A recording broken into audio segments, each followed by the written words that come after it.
Barcelona menghadapi tugas berat usai kalah 0-2 dari Atletico Madrid di kandang pada leg pertama perempat final Liga Champions. Bermain di kandang sendiri dan gagal mencetak gol jelas menjadi pukulan besar. Kini, mereka harus menghadapi ujian sesungguhnya di Wanda Metropolitano, stadion yang dikenal tidak ramah bagi tim tamu, terutama dalam laga sebesar ini. Tim asal Catalunya itu memburu tiket semifinal yang terakhir kali mereka capai saat menjuarai kompetisi pada 2015. Namun cerita belum selesai. Meski situasinya tidak mudah, Barcelona masih punya fondasi untuk membalikkan keadaan. Mulai dari kualitas individu, pengalaman di panggung Eropa, hingga mentalitas yang sudah beberapa kali terlihat sepanjang musim ini. Di ruang ganti, keyakinan itu belum hilang.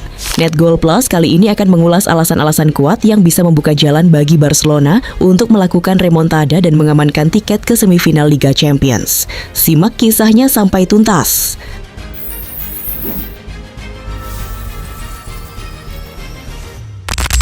Barcelona datang ke leg kedua dengan membawa bukan hanya tekanan, tetapi juga bekal pengalaman yang tak bisa dianggap remeh.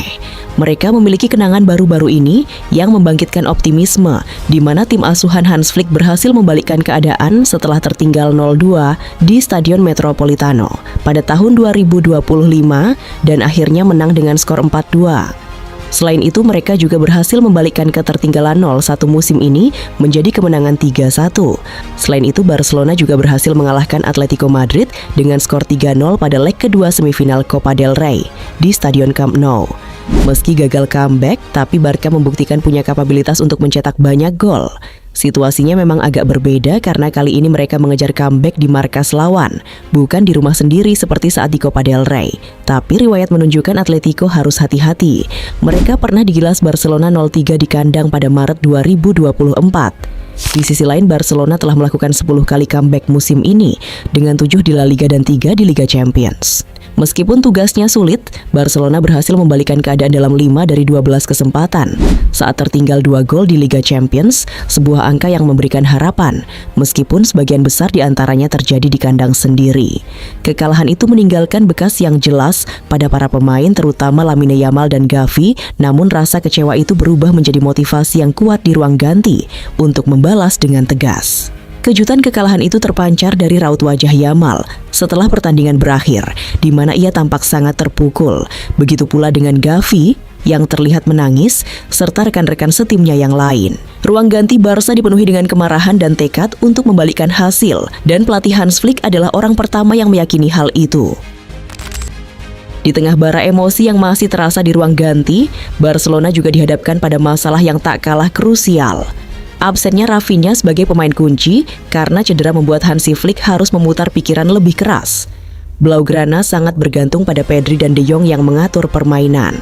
Kemudian, memberikan keunggulan serangan yang lebih tajam bagi Barca melalui penguasaan bola. Saat ini De Jong kembali mengikuti latihan dan ikut serta dalam sesi latihan menjelang pertandingan melawan Espanyol di Spotify Camp Nou. Gelandang asal Belanda itu mengalami cedera bisep distal di kaki kanannya selama sesi latihan 26 Februari 2026 lalu. Sejak saat itu, ia menjalani proses pemulihan tanpa terburu-buru kembali bermain. Idenya adalah ia tampil di babak kedua akhir pekan ini dan siap bermain sebagai starter melawan Atletico. Pedri yang diganti pada babak pertama beberapa hari lalu sudah menyelesaikan pemulihan. Flick menjelaskan bahwa ia mengalami sedikit ketidaknyamanan tetapi tidak serius. Ia juga menambahkan bahwa ia tidak ingin mengambil risiko apapun. Optimisme terhadap peluang comeback juga dilontarkan oleh Hansi Flick. Ia menilai performa Barcelona sebenarnya cukup baik meski harus bermain dengan 10 orang sejak akhir babak pertama. Tentu saja kami percaya kepada tim ini. Kami juga telah melakukan permainan yang sangat baik dengan 10 pemain. Hari ini, ujar Flick dikutip dari laman resmi klub Rabu. Kartu merah itu bukan sekadar insiden, melainkan titik balik yang mengubah arah pertandingan secara drastis. Situasi sulit bagi Barcelona bermula dari kartu merah yang diterima Pau Cubarsí menjelang turun minum. Bek muda tersebut diusir wasit setelah melakukan pelanggaran terhadap Giuliano Simeone. Kehilangan satu pemain membuat Barcelona kesulitan menjaga keseimbangan permainan. Atletico Madrid kemudian memanfaatkan kondisi tersebut untuk mencetak 2 gol. Julian Alvarez membuka keunggulan tim tamu sebelum Alexander Sorloth menggandakan skor, membuat Barcelona harus menerima kekalahan 0-2 di kandang sendiri. Meski situasinya terlihat berat, keyakinan belum benar-benar hilang dari dalam tim. Flick tetap percaya Barcelona bisa bangkit. Meski tertinggal 2 gol secara agregat, Flick menilai peluang Barcelona masih terbuka. Ia yakin timnya akan tampil habis-habisan pada pertemuan kedua di Madrid. Yang membuat leg kedua ini terasa berbeda bukan sekadar soal taktik, tetapi benturan dua mentalitas yang benar-benar bertolak belakang. Di satu sisi, Barcelona datang dengan identitas sebagai tim yang terbiasa bangkit dari situasi sulit. Dalam beberapa musim terakhir, terutama di bawah Hansi Flick, mereka berulang kali menunjukkan kemampuan untuk tetap tenang saat tertinggal, menjaga struktur permainan, lalu perlahan mengubah arah pertandingan melalui penguasaan bola dan intensitas di sepertiga akhir. Namun di sisi lain, Atletico Madrid adalah kebalikan sempurna dari itu. Tim asuhan Diego Simeone dikenal sebagai salah satu tim paling efektif dalam membunuh momentum lawan. Data dari berbagai musim Liga Champions dan La Liga menunjukkan bahwa Atletico termasuk tim dengan rasio kemenangan tinggi saat unggul lebih dulu, terutama karena kemampuan mereka menutup ruang, memperlambat tempo, dan memaksa lawan bermain di area yang tidak berbahaya. Perbedaan ini terlihat jelas dalam cara kedua tim mengelola fase pertandingan. Barcelona cenderung membangun tekanan secara bertahap, mengandalkan sirkulasi bola dan pergerakan antar lini untuk membuka celah. Sebaliknya, Atletico justru menunggu momen itu terjadi, lalu memotongnya dengan transisi cepat atau pelanggaran taktis. Gaya ini bukan kebetulan, melainkan ciri khas Simeone yang selama bertahun-tahun membangun tim dengan prinsip efisiensi, disiplin, dan kontrol emosi dalam situasi krusial. Inilah yang membuat pertarungan nanti lebih dari sekadar soal mencetak gol. Jika Barcelona berhasil menciptakan momentum, mereka punya kapasitas untuk membalikkan keadaan.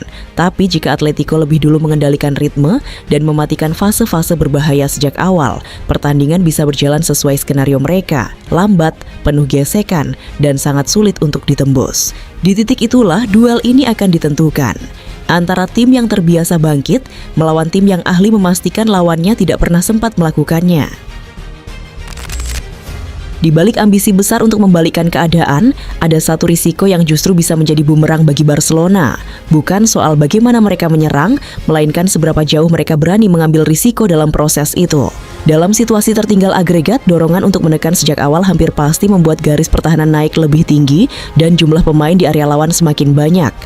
Masalahnya, pendekatan seperti ini secara alami membuka ruang besar di belakang.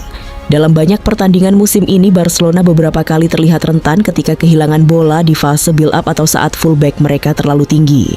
Situasi transisi inilah yang menjadi salah satu kekuatan utama Atletico Madrid, terutama dengan pola serangan cepat yang sudah lama menjadi ciri khas tim asuhan Diego Simeone. Data performa Atletico dalam beberapa musim terakhir menunjukkan bahwa mereka termasuk tim dengan efektivitas tinggi dalam memanfaatkan peluang dari transisi cepat dan serangan balik langsung. Bahkan tanpa banyak penguasaan bola, mereka mampu menciptakan peluang berkualitas tinggi dari sedikit sentuhan di sepertiga akhir. Ini yang membuat setiap kehilangan bola dari Barcelona berpotensi langsung berubah menjadi ancaman serius. Risiko terbesar kemudian menjadi sangat jelas, overcommit. Ketika terlalu banyak pemain terlibat dalam fase menyerang, keseimbangan tim bisa hilang dalam satu momen saja. Jika satu umpan dipotong atau satu duel kalah di lini tengah, Atletico tidak membutuhkan banyak sentuhan untuk langsung menyerang ruang kosong yang ditinggalkan. Dan dalam konteks agregat, satu gol dari Atletico bisa menjadi pukulan yang sangat berat.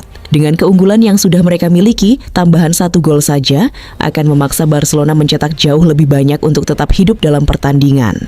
Secara matematis dan psikologis, situasi itu hampir seperti mengunci pertandingan. Setengah langkah yang salah, satu keputusan yang terlalu berani, atau satu momen kehilangan konsentrasi bisa menjadi pembeda. Dalam pertandingan seperti ini bukan hanya soal siapa yang lebih menyerang, tetapi siapa yang paling siap menanggung konsekuensi dari setiap risiko yang mereka ambil.